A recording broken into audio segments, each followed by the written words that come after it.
Nahuli kam ang pag-overtake ng isang motorsiklo bago bumangga sa kasalubong na truck sa Mangaldan, Pangasinan. Nagkatutok Claire Lacanilaw.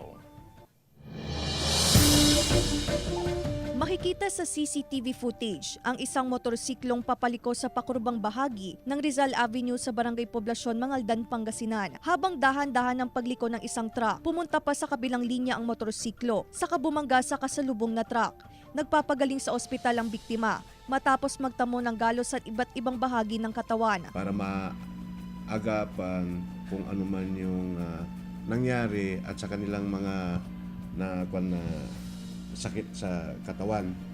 Kaya together with the PNP, ang kasama naming traffic enforcer, Public Order Safety Office ay may kasamaan kaming standby emergency rescue team na sila po yung gumawa ng first aid. Patay ang tricycle driver na si Joel Del Castillo ng Barangay Kapangdangan, Bantay, Ilocos Sur matapos sumalpok sa kasalubong na closed van.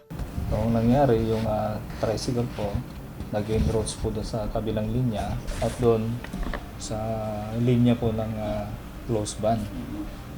Doon po ang impact nun. So itong biktima ay inihilala na sabi po ng physician na under influence of liquor.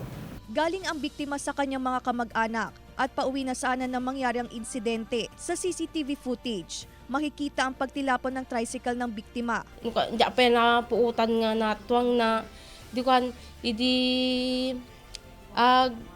itugaw da ko ma ang ko nga makuan di barukong ko kaslala ko maagsulla tinakom ko ang ko nga may bigas kasano nagatian na ko siya mo lang timang biyabiyag kanan kawo mo pagsapulam sa bali ko na.